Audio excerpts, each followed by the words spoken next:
Oh boy, do I have a treat for you today, my friends. Hi. The Best 2 Years actually is an amazing movie. This movie is a period piece of the early 2000s and Mormonism. It's kind of like if the Book of Mormon musical was just written by Mormons who were really, really brainwashed and unaware of all the problematic issues with the church. I used to be a Mormon. I am not anymore. I loved this movie as a kid. That might seem weird, but when you're a kid and there's only so many things you're allowed to do on Sunday, and one of those things is watch a church movie, this movie quickly becomes a cult classic.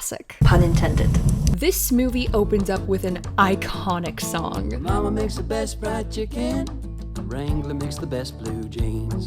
The best 2 years. The best 2 years. Here in the land of the tulips, I'll be knocking out my best 2 years. Knocking out my best 2 years. At the opening of this movie, we see the perspective of a missionary traveling in the Netherlands. We watch him say goodbye to a man in a suit who will come back later as he hops onto a train. We see this guy on the train. We jump into an apartment where we are introduced to our main characters. As the morning alarm goes off, we see Elder Van Pelt kneel down to pray. Elder Johnson also starts his morning prayer after destroying his alarm clock, because this is an early 2000s classic, obviously.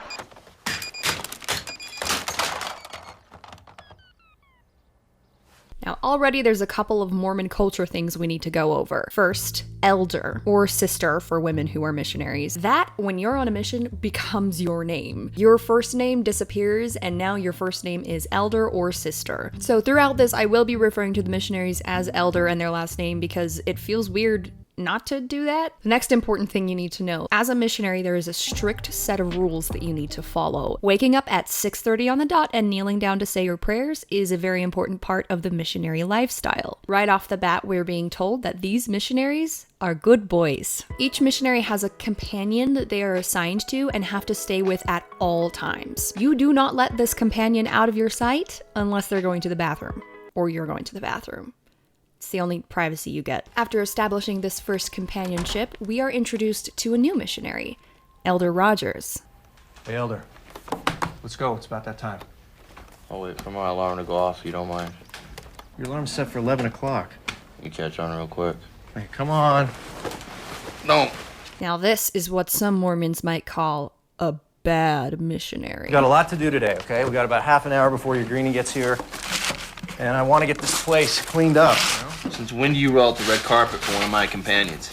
Today, this group of missionaries is going to the train station to pick up Elder Rogers' new companion, the Greenie. This Greenie just got off the plane. It is his first day in the Netherlands. This means Elder Rogers has been asked to train a new missionary, which is a big responsibility. But before we go to the train station, there's a couple more daily schedule items we need to check off the list. And this is when we start to see the stereotypical types of missionaries presented in this show, and the dynamic that creates within a pair or a group. This is a whole world to unpack, friends. There is a reason these stereotypes exist. They're very real. Allow me to profile for 1 minute. We've got Elder Johnson, the classic normal Utah missionary. Definitely played sports in high school. Was most likely popular because he's tall and blonde. He's also the type of guy who, after the mission, will take every opportunity to talk about how amazing his mission was and just tell stories. Unprompted. Elder Rogers. He's portrayed as the type of missionary who went out on his mission because of obligation. He's not super passionate about being on a mission, but he doesn't necessarily hate it. He's been on his mission longer than any of the other missionaries, so he's in his trunky phase, meaning he's super ready to pack his trunks and go home. Then there's Elder Van Pelt. He's the type that's really in it for the power trip. It's not really something I can put into words. You just kind of have to experience it. Chin up, shoulders back, stomach in, buns tight, and 2, the 3, 4. You think this is pretty funny, don't you? Yeah. I don't think it's so funny when you go home looking like a fat slob. At least when I go home. You go home. Van Pelt, by the time you go home, every one of those girls on that wall out there are going to be married and have 3 kids. Yes, there are missionaries who are like this, and it's far too common. Now, this next conversation might seem really odd if you're not familiar with Mormon missionaries, but I assure you, this is a very normal conversation. Yeah. Hey, we gonna challenge the Froms tonight? Yeah. Hey, I forgot to look up that question that Bruder de Fromm had about how Christ was baptized. Get it, would ya? Yeah, I'll get right on. Thanks. Elder Rogers guesses what his companion is going to be like. And I can just see this kid now. He's probably 5'6". He weighs $125. He wears those thick Coke bottle glasses. Talks in a high nasally voice like this. And on P days, he's gonna want to sit around and, I don't know. Maybe play a grueling game of chess or something. And then we jump back to the perspective of the missionary from the beginning of the movie, attempting to proselytize to a couple who is stuck on this train with him. Back at the apartment, the missionaries get a call from the zone leaders. Sorry. Hallo, spreekt met Elder van Pelt. The main job of the zone leaders is training, checking in on well-being, and collecting the numbers. Now, numbers is a very normal missionary thing as well. Yeah, the reports. Yes, I know they were due yesterday. I told Elder... This is Elder Johnson. You basically have to keep track of everything you do and then report it to your higher-ups every week. For Elder Van Pelt and myself, we taught 11 discussions, placed 14 Book of Mormons, made 9 referrals, proselyted 52 hours, 0 challenges, 0 baptisms. However, we are challenging someone tonight. We get another glimpse at the perspective of the greenie. Nee, dat is hier niet. Je moet nog even wachten. Wait until the next stop. Elder Johnson has a sit-down chat with Elder Van Pelt, encouraging him to be nice to the new greenie and only say positive things about Elder Rogers. Now, Elder Van Pelt agrees, but has a few stipulations of his own. Again, I emphasize, this is funny, because missionaries like this actually exist. I just don't want you to get all over me. Go ahead. Because technically you are my senior companion. Get it off your chest. And I know you hate it when I correct your Dutch or your English. What is it, Elder? Every time we go out to place these, you always call them... Book of Mormons. Yeah, but it's not Book of Mormons, it's Books of Mormon, okay? That is what's been bothering you all this time. Yeah. Technically, the Book of Mormon is the entire title, and you can't really pluralize a title. Hey, do you have those Hunger Gameses? The Hungers game? Not important. Moving on. Well, flip, Elder. Try not to say it again, okay? All right, okay, all right. There is one more little thing that... What's that? Flip. Flip. Yeah, flip. I hate that word. Flip this, flip that. I'm so flippin' mad I could flip and die. I swear, Elder. If you say that word one more time, I might hurt you. How I have not missed Mormon swearing substitutes. Tell you what, every time I say the word, that word, I want you to hit me.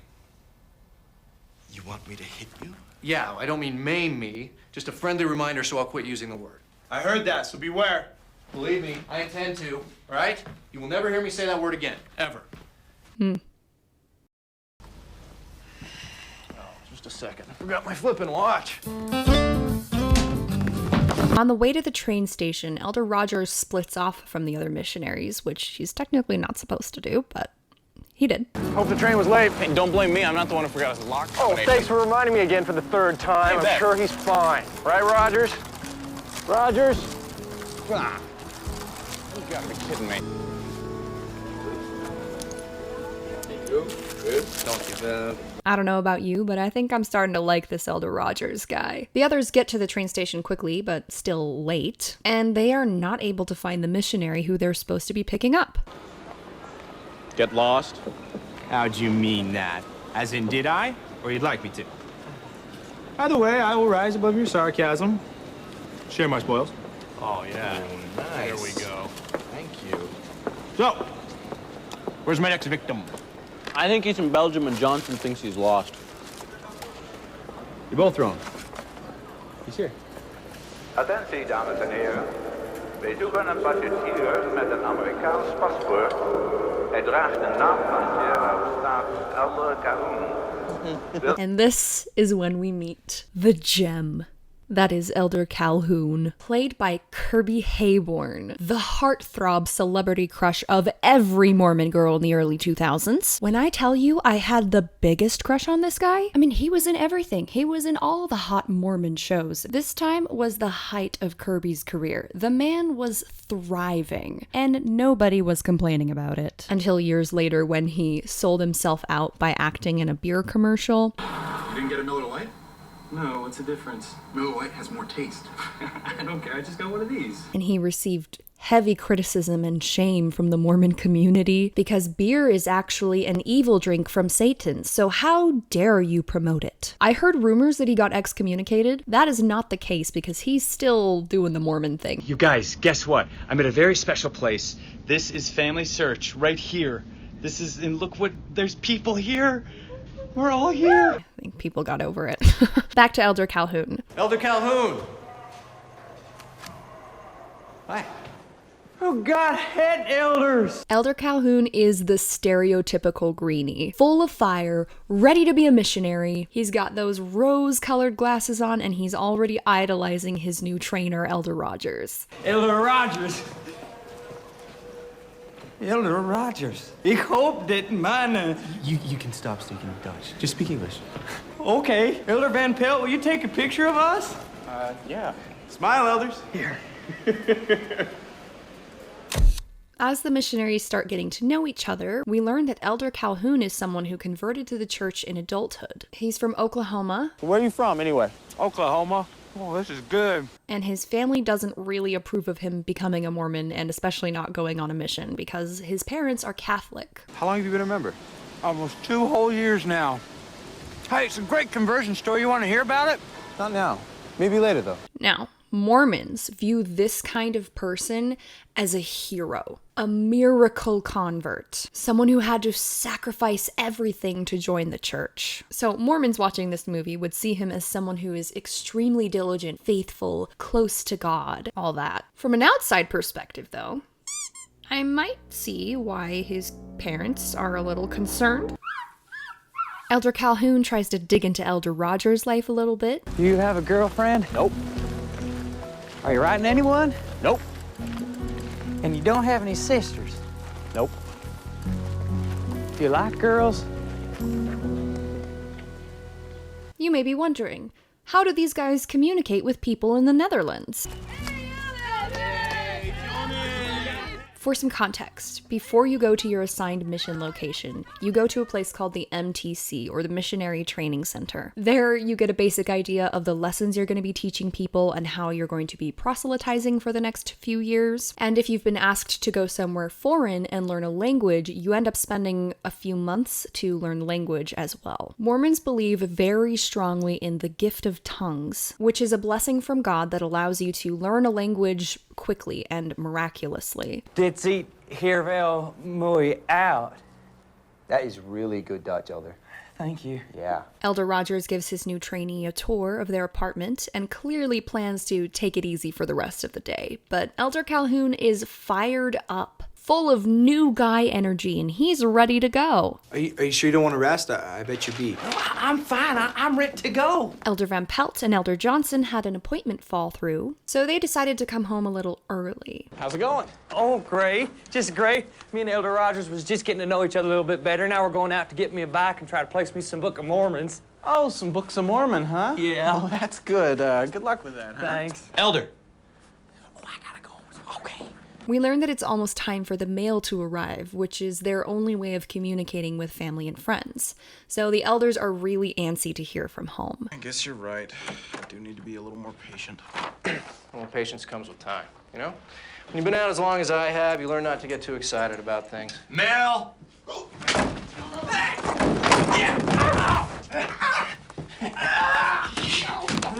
Van Pelt! Yeah. Van Pelt! Van Pelt! Van Pelt! Van Pelt! Elder Van Pelt starts freaking out about his letters. Elder, listen to this. My parents just bought a new ski boat. They're all going skiing at Lake Powell this weekend. Remember that word I said earlier? Trunky? Here's a context in which one might use that word. Oh! This is trunking me out of my mind! Elder! What? Shut up! We see another letter drop through the mail slot. Elder. What? I'm shutting up. No. Over here by the door. Am I hallucinating, or does that look like a letter with a cassette in it? Could be, Elder. Why don't you go take a look? I would, but I'm afraid if I touch it, your name will magically appear. Just go on, get it. Elder Emmett Johnson. It's from Julie. Yes! Come on! This is where we start Elder Johnson's main story arc. This man is so excited to hear from his girlfriend, who he hasn't heard from in months. But unfortunately, Elder Van Pelt lent Elder Johnson's tape player to another missionary without telling him, and they don't have access to another one. You have got exactly 5 minutes to locate me a cassette player, or you'll go down in history as the first person ever killed by a cassette tape. The shenanigans that are about to unfold.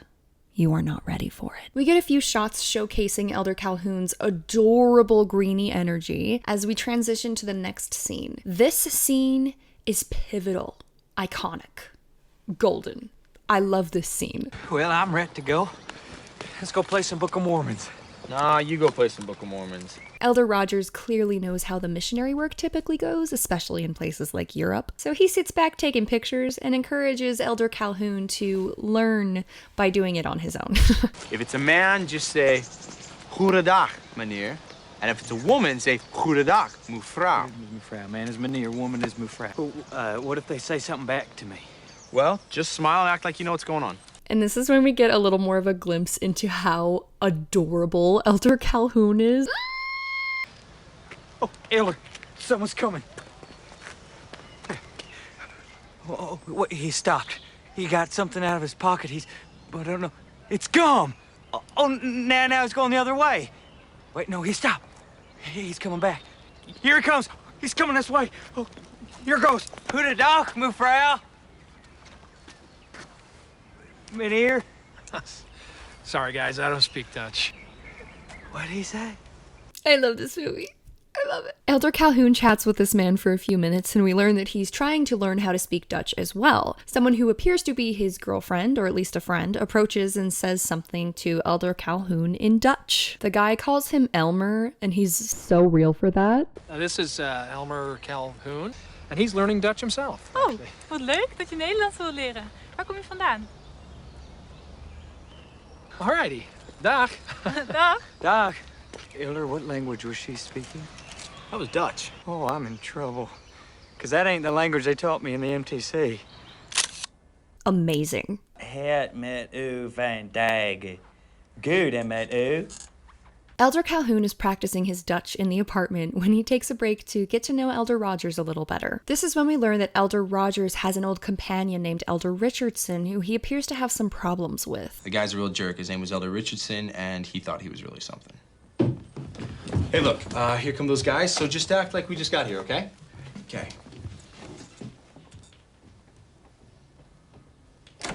And the tape saga continues. Rogers, can I borrow your cassette player? Oh, I left it in Elder Randall's bag on the day of transfers. I bet he took it with him. What do you need it for, anyways? Nothing. Can't you tell? He got a tape from Julie. Oh, okay. Shut up. Hey, is Julie your girlfriend? Girlfriend? We're talking the next Mrs. Johnson. They've already got a date set. So are you serious with any of them? No. We're just good friends.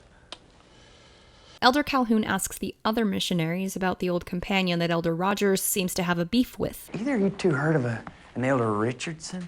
Yeah. He went home a year ago. Why? Turns out, when they were companions, they were like best friends. But after Elder Richardson finished his mission and went home, he looked up Elder Rogers' girlfriend and, then married her. And it was not great for Elder Rogers. You got a really big mouth, Elder. We've now unveiled the reason why Elder Rogers is a little bit unmotivated as a missionary. I'll wait for my alarm to go off if you don't mind. No! It's pretty common to go on a mission with someone back home waiting for you, and it's equally as common for that person to end up married long before you get home. This illustrates a few things. One, you really do have to sacrifice a lot to go on a mission for the Mormon Church. And two, people in Utah get married way too fast, way too young. Elder Van Pelt. Your bread's starting to mold. Oh, you're kidding me. How'd you get along today, Elder? Just great. I came this close to placing my first Book of Mormon. This close. That's great. Yeah, he comes all the way to Holland. The first guy he talks to is an American. Yeah. Elder Calhoun, you want to go get some bread with me? I don't know. Elder Rogers, do I want to go get some bread with him? You don't have to ask me, Elder. I'm not your mother. Come on, I'll let you buy it. It'll be good practice. Okay. While Elder Van Pelt takes Elder Calhoun to buy some bread, Elders Johnson and Rogers have a little heart-to-heart, where we learn that Elder Rogers is experiencing a bit of a faith crisis. I remember when I first came out here, you and Richardson used to lead the mission every week in teaching discussions. Now look at you. You haven't picked up your discussion book in over a year.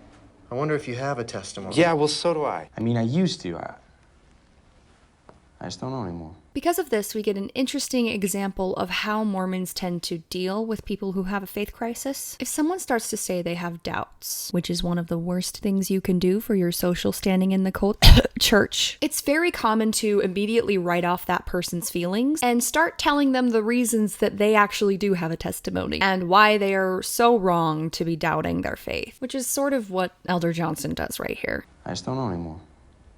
No, you do. You do. You just don't want to do anything about it. You're just bitter about what Richardson did, and you can't forgive him or her. You're not really having a faith crisis. You're just bitter. The amount of times I've heard that phrase since I have left the church. Elder Rogers comes back at Elder Johnson with a fiery passion, which is awesome. Well, you've got this real easy, don't you? You've got your parents writing you back home. You have someone waiting for you. You would be a lot different if she wrote you off too, and do not try to deny that. This is followed by a self-righteous, unsympathetic response from Elder Johnson. You're right, but I know I'd get over it, because I know why I came out here. Do you?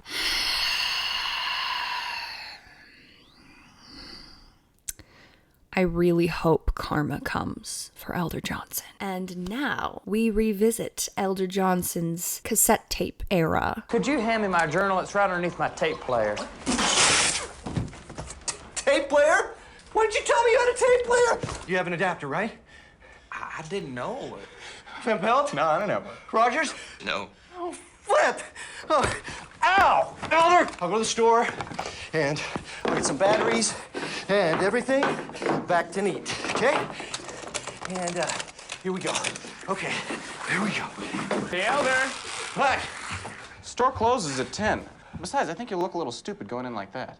Who cares what I look like at a time like this? Huh? Karma. After Elder Calhoun climbs into bed, he has a little heart-to-heart with Elder Rogers. I'm sorry about your girlfriend. Thanks. Hey, Elder Calhoun. Yeah? You probably shouldn't sleep in your suit. Okay.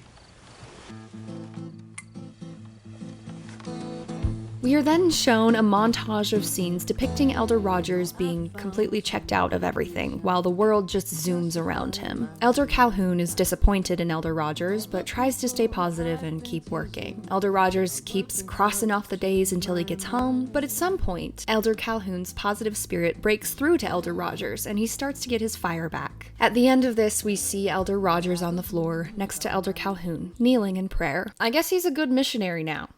At least he's enjoying himself. Elder Rogers spends time making a gorgeous gourmet breakfast for Elder Calhoun and himself. We see the other elders awkwardly staring at the food.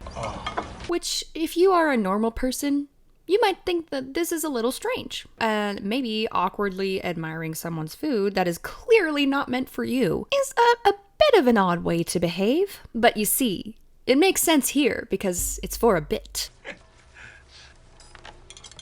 Elder, I know why we ain't been having success. We need to fast.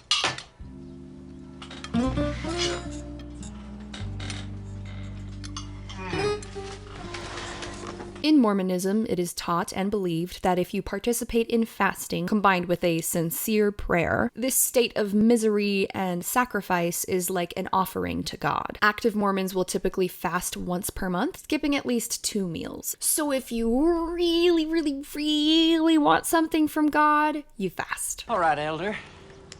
Where are we headed to first today? No. This is your idea. You choose. I have a feeling it's gonna be a great day. I have a feeling this will be a long day. We see another montage of grueling missionary work when suddenly Elder Rogers disappears. Elder, that's mine. Spread them. Come on. What you got here? Elder, I'm starving, okay? Elder Rogers makes a deal with Elder Calhoun that if they make any type of connection or appointment with someone, then Elder Rogers gets to break his fast, which is fancy religious speak for eat. The boys try a little longer to talk to people with no luck. Elder Calhoun tries again in a new location. He tries a little too hard. I've run at least a 10K, and no one stopped to listen to me. What do you mean? I thought you had the lady with the walker cornered. I did. Till she sicked her dog on me and gave me a slip. Well, now, Elder Rogers gets to pick where they go. What are we doing here? Well, Elder, the Lord works in mysterious ways. Sometimes the least obvious place is the best. Besides, I need something for my stomach. We're out of a few things, and you need people that can't run away. It's a perfect fit. You will never guess who Elder Calhoun runs into. Marmensen Zunit van Brood Elaine Leifen. Oh, hi. Sorry. Thank you.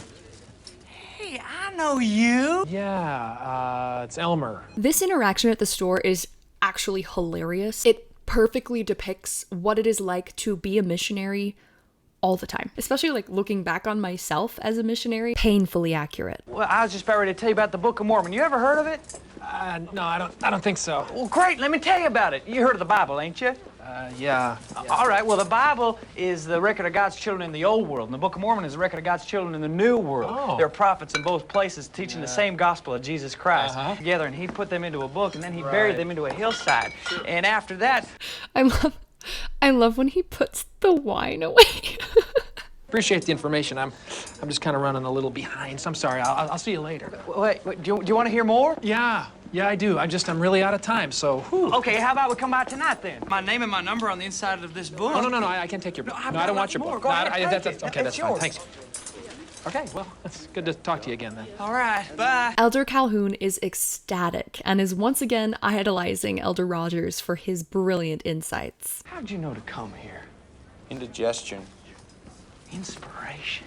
After arriving back at the apartment, we learn that Elder Calhoun is so pleased with this miracle that he is still fasting. Elder Calhoun, are you still fasting? You guys would not believe what happened today. I give him the watered-down version of the Book of Mormon, and he got so excited. Well, he wrote down my number, and he said he'd call me. Well, that's too bad, Elder. I love Elder Calhoun.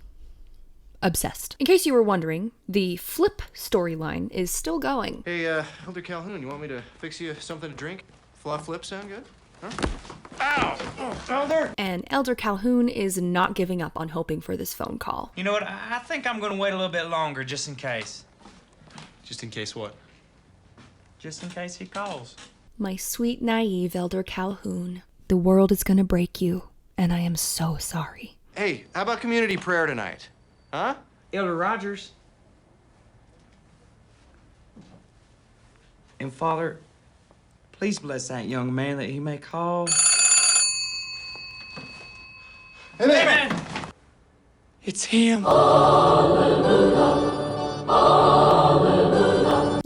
Guess I was wrong. The elders now have a new investigator. The elders are psyched about teaching this first lesson, and we get some more adorable Elder Calhoun moments. Elder, what are you doing? I think I hear something. Elder, come here. Come on. Do not attack him, okay? Okay, all right, okay, calm down. I'm gonna grab my coat, and then I'm gonna answer the door. Okay, I'm gonna answer the door. Okay. Hi, I'm Elder Calhoun. I met you yesterday. I'm so excited to see you again. Won't you come in? No. Listen, I only came by to return your book. I'm just not gonna have any use for this. Oh. Well, it's in Dutch. Oh, well, here's an English one. Well, thank you. The elders sort of rope Kyle into a lesson. You know, you gotta just shove the gospel down their throats and force them to sit through your pitch about your verifiably false religious beliefs, an origin story that is not true, and also leave out a lot of information that people just aren't ready for yet, because that's basically the only way to get people to listen to you. Do you think it would be important if God gave us necessary guidance and instruction today? You will not believe what happens. Well, I guess we're watching a Mormon movie, so you could probably guess what happens. Perhaps if you read the Book of Mormon and pray about the things that we've taught you, we could go further. Yeah, I think I'd like that. Not only is this Kyle guy just hooked on this story, because that's how every Mormon expects you to react every time they want to talk about their church. In addition, Elder Rogers has his testimony rebooted, so to speak. He has felt the Spirit again, and thus has had confirmation from God that the story of Joseph Smith is true, because that's how it works. Really. I also know that Joseph Smith was a pamphlet. The lesson is running a little bit long, and the other elders are outside the apartment waiting for when they can come back in. Elder Johnson has just gotten his tape back from the shop, fixed up all shiny and new, which in my opinion is the biggest miracle of this movie. And we get this interaction between the elders. Because you're the one that gave Bruder Reichert my flippin' cassette player. I heard that. Don't do that. I am sick and tired of you hitting me all the time. If you hit me again, I'm gonna You said I could hit you every single time. I know what I said, okay? I don't care anymore. All right? I enjoy saying... Don't say flip, flip, flip, flip, flip, flip, flippity, flippin', fetchin', flip. What are you doing? I'm writing down how many times you say it so I know how many times I can hit you when you finally come back to your senses. Oh, read my lips, Elder.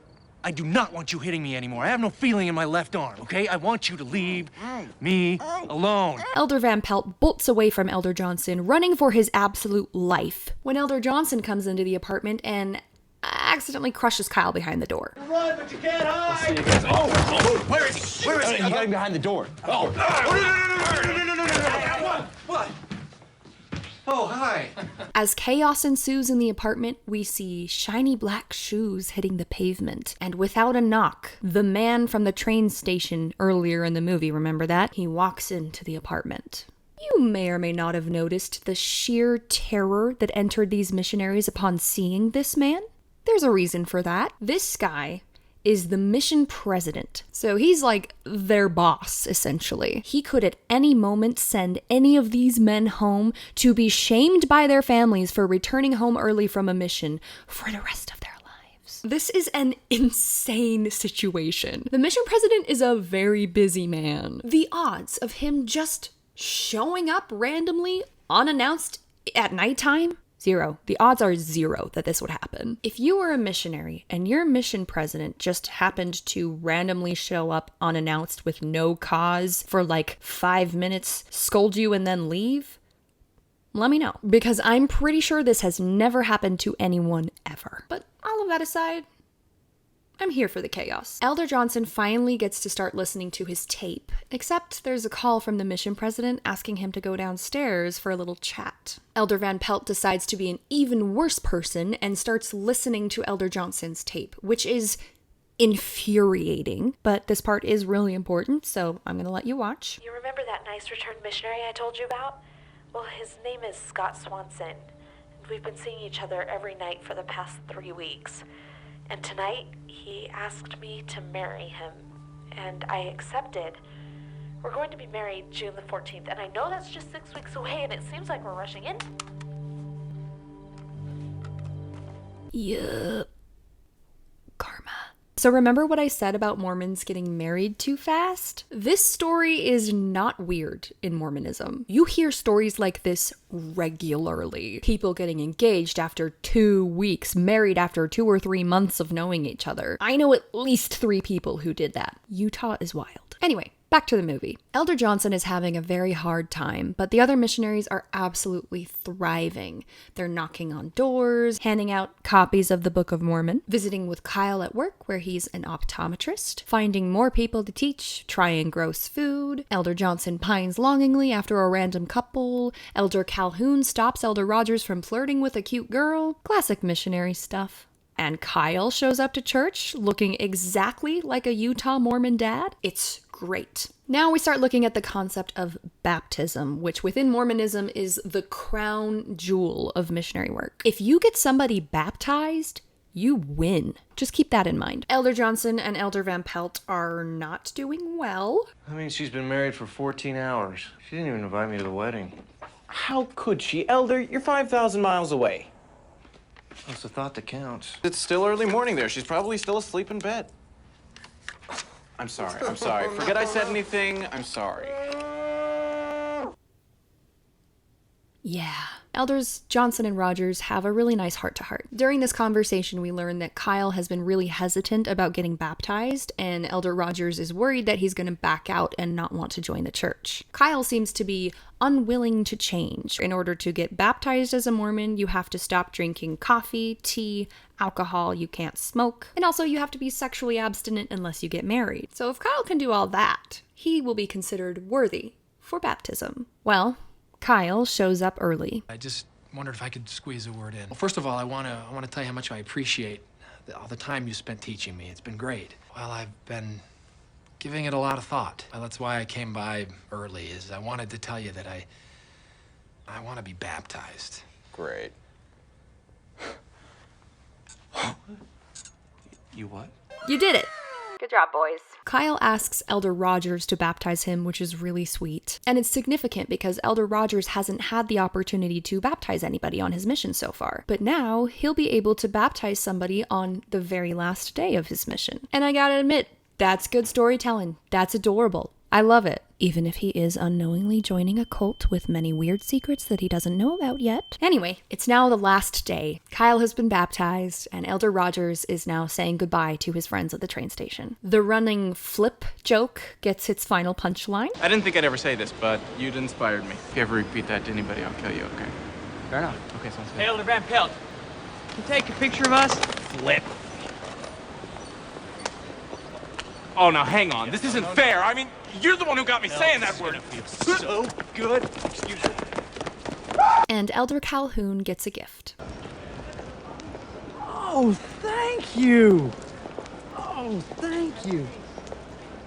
Huh? And we finish out the movie with Elder Calhoun receiving from God, finally, the gift of tongues. Onbekend, weet je misschien de weg naar het centrum? Ja, natuurlijk. Ik kan je wel helpen. Dan rechtsaf. ja. En daarbij kom je op het centrum. Oh, dank u wel. Ja. Dag.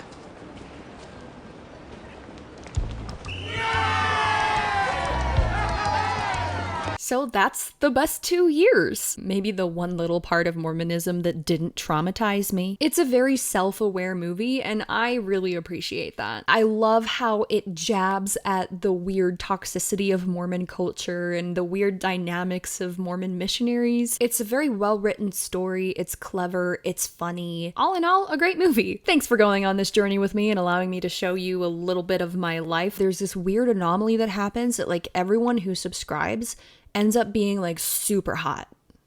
So if you want to be sexy, subscribe. Bye.